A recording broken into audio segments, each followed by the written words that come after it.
The fact of the matter is I really think Dodge needs to do something in the next 2 years before 2024. Otherwise, they're going to lose a lot of business. They're going to lose a lot of loyal customers. 2024, although it's right around the corner, that's still years away. You have got to find some way to keep me coming back. Otherwise, I'm leaving Dodge.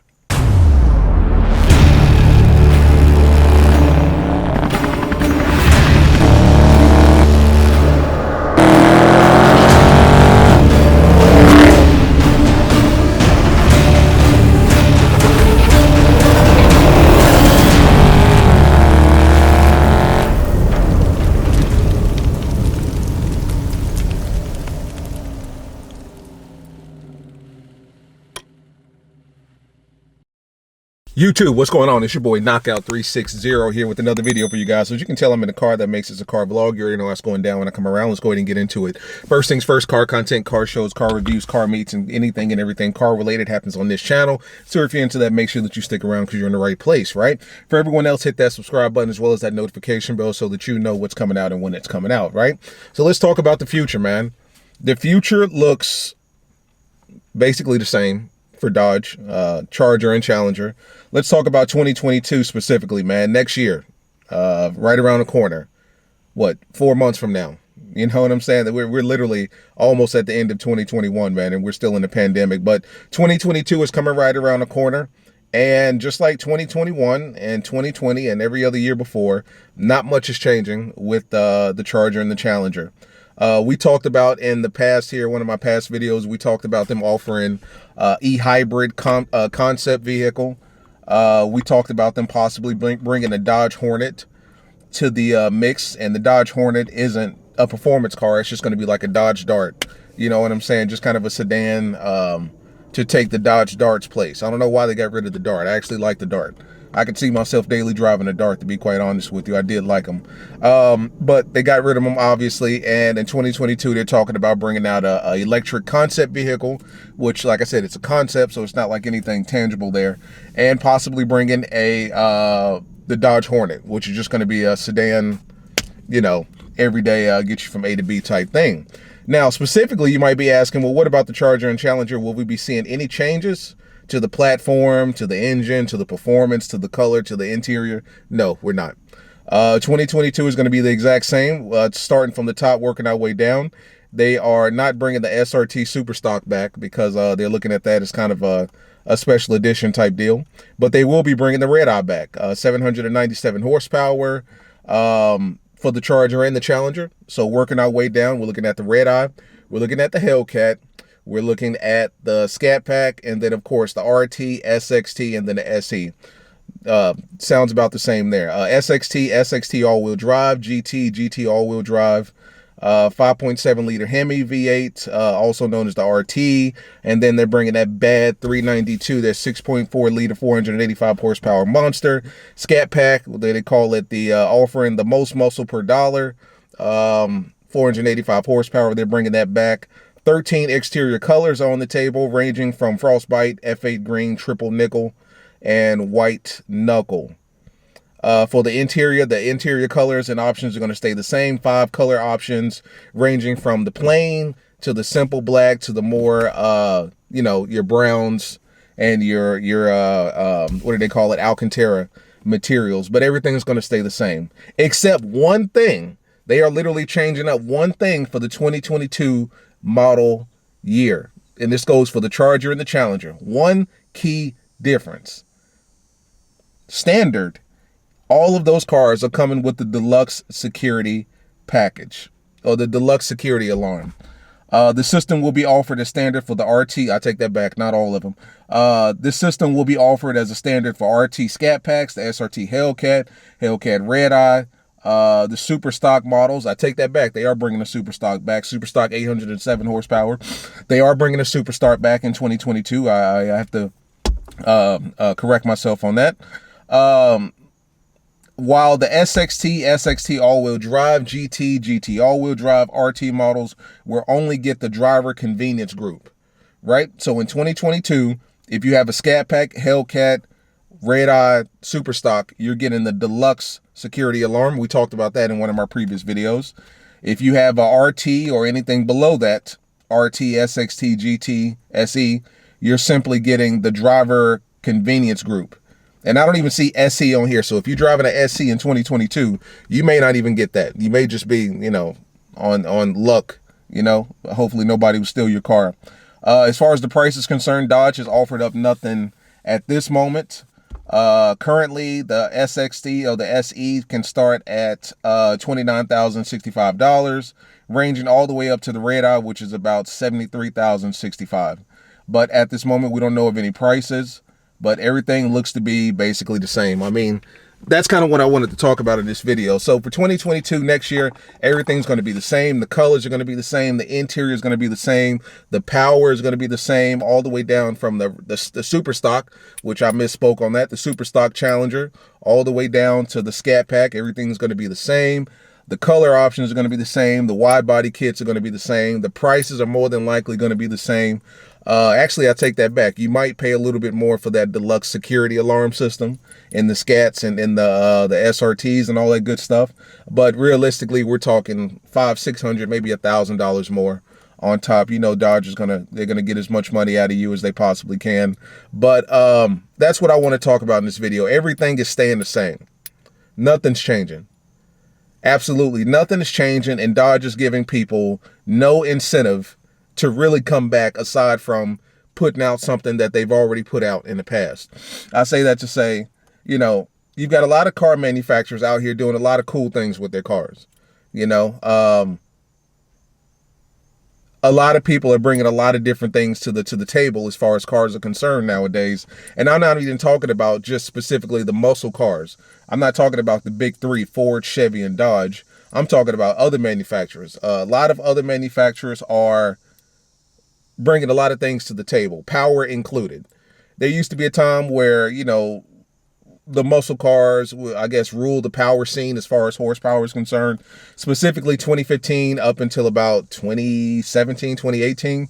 You know, the most powerful cars was the Hellcats and the ZL1s and the GT350s, now GT500s.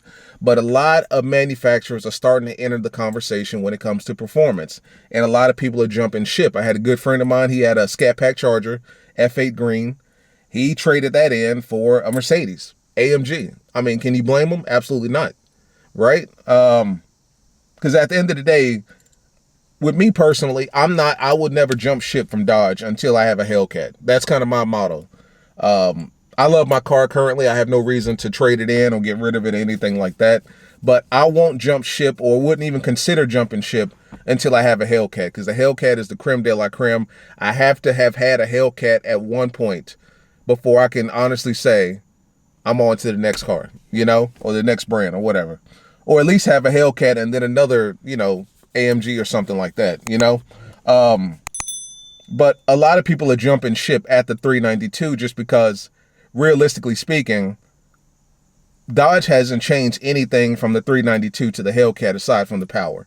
And that's under the hood. You don't see that. You don't get to touch that. You get to experience it, true, but you don't get to touch it. It's not like something like they give you a different interior package or a different colorway or different options as far as, you know, your creature comforts are concerned. Realistically speaking, my wide body Scat Pack looks exactly like a wide body Red Eye, with the exception of the hood, right? The interior looks the exact same. Take away the 392 badges, put some Hellcat badges in there. Take away the 392 graphics, put some Hellcat graphics.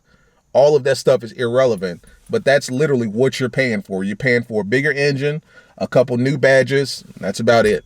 You're paying an extra $10,000, $15,000, $20,000 for that. And a lot of people just don't see the value in doing that, especially when Dodge hasn't changed up anything. I think I'm seeing more people jumping ship now than ever before, realistically speaking, right? Take this into consideration. Right now, it's a seller's market. Everyone's selling. These cars are going high, expensive. They're going like hotcakes, right?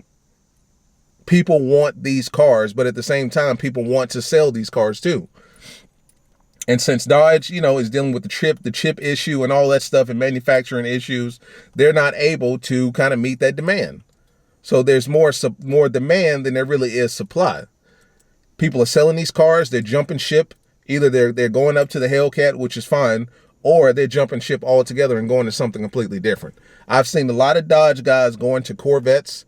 I've seen a lot of Dodge guys going to Mercedes. I've seen a lot of Dodge guys going to just BMWs, to just other manufacturers in general, because Dodge really isn't offering anything to keep us aside from power upgrades. It seems like every year, give them another 50 horsepower, give them another 60 horsepower, a bigger supercharger, bigger tires, which is all well and good. Don't get me wrong. If you're a power freak, then obviously your super stocks, your red eyes, you guys go crazy for those cars, no problem. But at the same time, it's like, you've got to do more.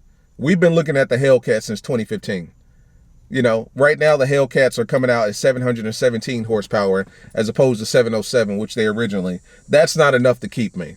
You know, giving me a super stock. I mean, if I had a red eye Hellcat, if I bought a red eye Hellcat maybe 2 years ago, or when they first came out, and then Dodge drops the super stock, which is, I mean, drag radials all the way around, and what, 10, 15, 20 more horsepower, that's not enough to keep me. I'm gone.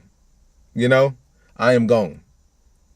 Once I go from the red eye, it's like, what's next? What's next is leaving the brand and moving on.